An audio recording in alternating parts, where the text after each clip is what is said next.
Siya nga pala buddy, sa dulo ng video ito ay may isang manonood natin ang siyang nagbigay ng larawan kung saan sigurado akong tataas ang inyong mga balahibo. Hihingi na rin ako ng pasensya dahil alas 2 ng madaling araw ko ito inire-record at medyo maulan. At to be honest, ay kinikilabutan ako habang ginagawa ko ito.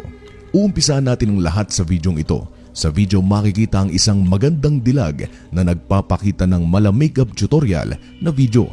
Ngunit ilang sandali lang ang lumipas ay may naramdaman siyang kakaiba. Panoorin natin ang clip na ito. Hey guys, so someone commented in one of my videos like the bronzer highlighter I use, and I use the Milani 05 Soleil. So I'm gonna try that on. And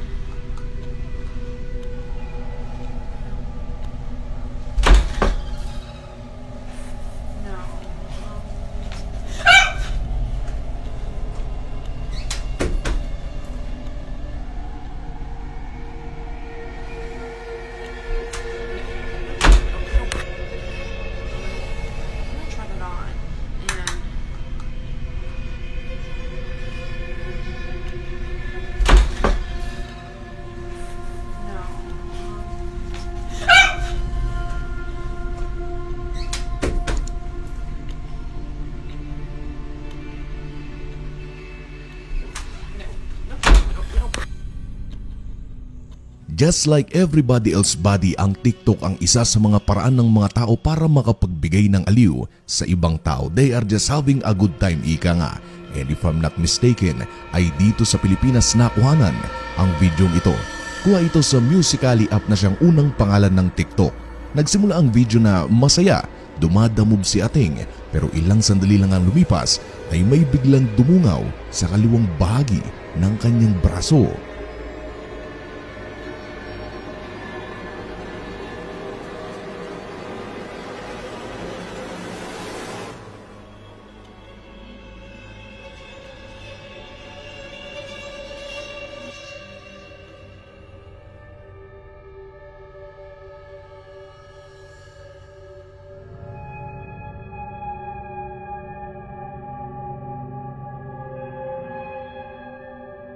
Ang TikTok buddy ay versatile. Hindi lang ang mga bata ang nag-e-enjoy kundi pati rin ang mga matatanda.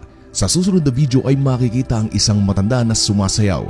Wala namang out of the ordinary sa video pero ilang sandali lang ang lumipas ay lumabas ang imaheng ito.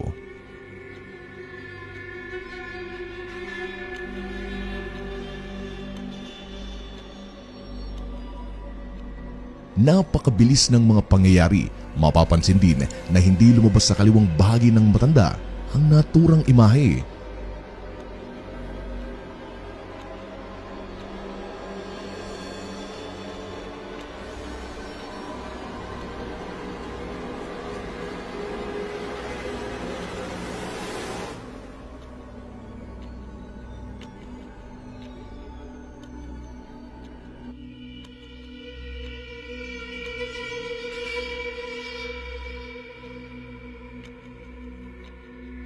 Ang susunod naman na clip buddy ay self-explanatory. Panoorin na lang natin ang clip na ito.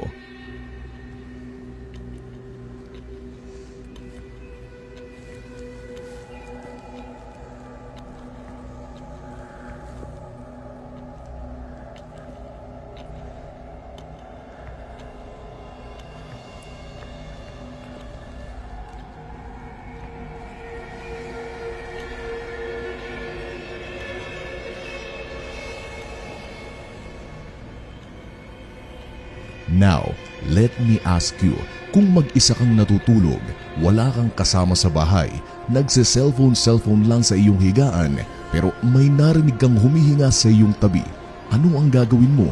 Titingnan mo ba ito o hahayaan na lang? You decide. And just like the old-fashioned way, I saved the best for last. Kuha ito ng isang TikToker mula sa ibang bansa. Medyo mabilis lang ang clip ngunit sigurado akong kikilabutan ka. Ready ka na ba? Well, panoorin natin ang clip na ito. I've been getting a lot of questions about my dog Cracker. He's half Cocker Spaniel and Australian Shepherd. I rescued him. He's from Japan. Do you want a treat? You want a treat? Still don't see it buddy pero gusto mo pa rin itong makita? Well, let's check out the enhanced version.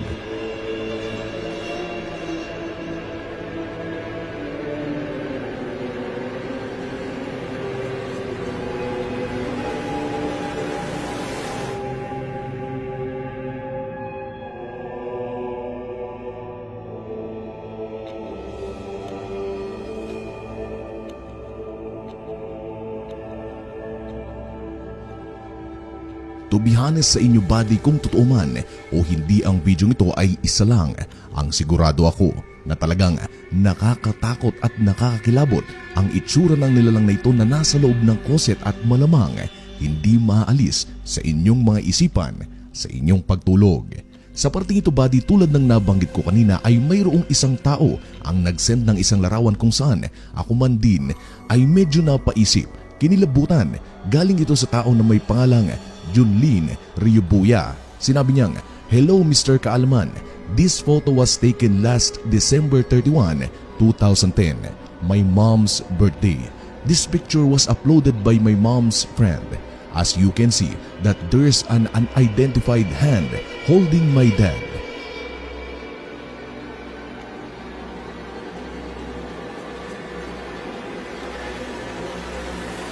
But wait, there's more buddy. Nakikita nyo ba ang bata sa bandang kanan ng litrato? Base sa sender ay tinanong nila ang bata kung ano ang tinitingnan niya nang makuhanan ng larawan.